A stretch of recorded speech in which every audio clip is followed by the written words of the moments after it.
Hello विद्यार्थियों। पिछली video में हमने मनु के परिचय और उनके जो विचार हैं, दंड संबंधी विचार हैं, उनके ऊपर चर्चा की थी। और राजा के संबंधी जो विचार हैं या राज संबंधी विचार हैं उनके ऊपर चर्चा की कि राजा की उत्पत्ति किस प्रकार से मनुस्मृति में बताई गई है और किन कारणों से राजा की उत्पत्ति यहाँ हुई है। आज हम मनु ने जो राज संबंधी जो विचार हैं, जिन्हें राज्य का सप्तांग सिद्धांत भी कहा जाता है, कि राज्य के 7 अंग है: स्वामी, अमात्य, पुर, राष्ट्र, बल, कोष, मित्र। ये सभी वो अनिवार्य अंग हैं जिनके किसी एक के बिना भी हम राज्य की कल्पना नहीं कर सकते। जिस प्रकार शरीर के किसी भी एक अंग के बिना हम शरीर के संपूर्ण शरीर के कल्पना नहीं कर सकते, उसी प्रकार किसी भी एक अंग के बिना इनमें से हम राज्य की कल्पना नहीं कर सकते। क्योंकि जो मनुष्य ने जो ये सातों जो अंग बताए हैं, जिसमें राजा है, अमात्य है यानी जो भी अधिकारी गण है, पुर है उसकी जो राजधानी है, राष्ट्र है जो राज्य का जो क्षेत्र है, बल है जो सेना है, कोष है जो खजाना है, और जो सबसे बड़ा ही अच्छा अंग है मित्र, जो कि संकट के समय हमेशा राजा और उस राज्य की सहायता करता है। तो यहाँ सातों अंगों में कोई एक व्यक्ति राज्य के पूरे कार्यों का संचालन नहीं कर सकता, इसलिए वो जो अंग है, जो सचिव है, जिसे मंत्री भी कहा जाता है, एक अनिवार्य अंग है जो कि हमेशा राजा को सलाह देने का कार्य करता है। राजा उनके माध्यम से कार्य करता है, कार्यों का बंटवारा करता है। और इसमें मंत्रियों की नियुक्ति के समय राजा परंपरा, योग्यता और साहस का ध्यान रखते हैं और उसी के आधार पर परीक्षाओं के द्वारा इनकी नियुक्ति करते हैं। मनु अपनी राज व्यवस्था में जो आर्थिक व्यवस्था है उस पर नियंत्रण रखने का अधिकार राजा को देते हैं, और वो कहते हैं कि व्यक्ति को अपनी आय का एक भाग राजा को कर के रूप में देना चाहिए, जिससे कि जो शासन प्रबंध है वो कुशलतापूर्वक चल सके। और प्रशासनिक व्यवस्था के संदर्भ में मनुस्मृति ने यह भी बताया है कि गाँवों से जो प्रतिवेदन है वो भेजने की एक सोपानीकृत व्यवस्था होनी चाहिए, जिसके आधार पे वहाँ की समस्याओं के बारे में राजा को पता चल सके और वो उनका निपटान कर सके।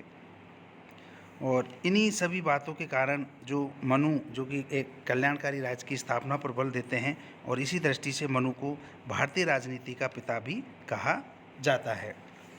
मंत्रिपरिषद के यदि हम संगठन और कार्यों के बारे में बात करें तो मनु अपनी संपूर्ण जो सामाजिक व्यवस्था है, जिसका आधार वो वर्ण व्यवस्था को मानते हैं, और उसी के आधार पे वो मंत्रिपरिषद का भी जो संगठन है वो उसका आधार भी वो वहीं से लेते हैं कि ईश्वर के मुख से ब्राह्मण, भुजाओं से क्षत्रिय, जंघाओं से वैश्य व पैरों से शूद्र वर्ण का जन्म होता है, और बौद्धिक शक्ति के कारण जो ब्राह्मण है उसका प्रथम स्थान है।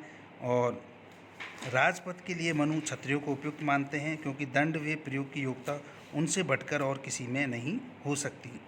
तो तमाम जो प्राचीन जो हिंदू ग्रंथ हैं और राज्य की जो समुचित संचालन के लिए जो ब्रह्म शक्ति है या क्षत्रिय शक्ति है, उसके समन्वय पर बल यहाँ मनु स्मृति में भी दिया गया है।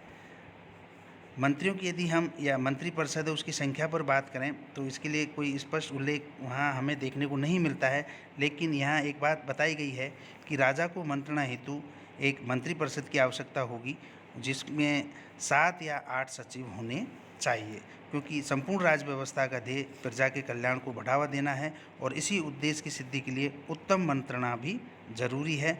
और यह मंत्रणा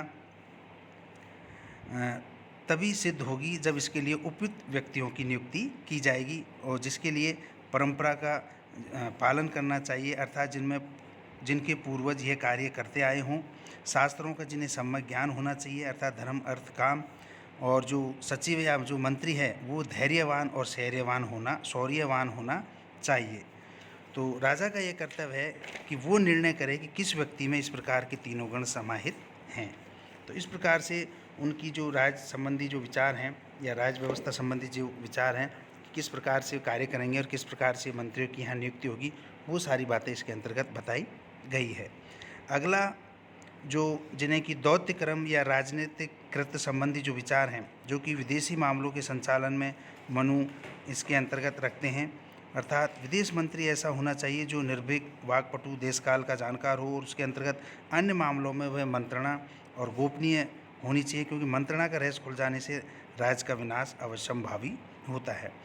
तो इस दृष्टि से वो 6 विषयों का विवरण देते हैं जो कि भारतीय कूटनीति एवं राज्य जो शिल्प है उसके प्रमुख आधार हैं, जिन्हें संधि, विग्रह, यान, आसन और संश्रय, द्वैधी भाव के रूप में अभिव्यक्त करते हैं। कि संधि कि 2 समान शक्तिशाली राजाओं के बीच समझौता जो एक दूसरे के प्रति किसी दायित्व से बन जाते हैं। विग्रह जो कि संधि का प्रतिलोम होता है, प्रत्यक्ष युद्ध की स्थिति नहीं होती लेकिन तनाव की स्थिति होती है। जैसे कि यदि हम इसकी वर्तमान या जैसे दूसरे विश्व युद्ध के समय शीत युद्ध से इसकी तुलना करें तो इसको सही अर्थ में हम समझ सकते हैं।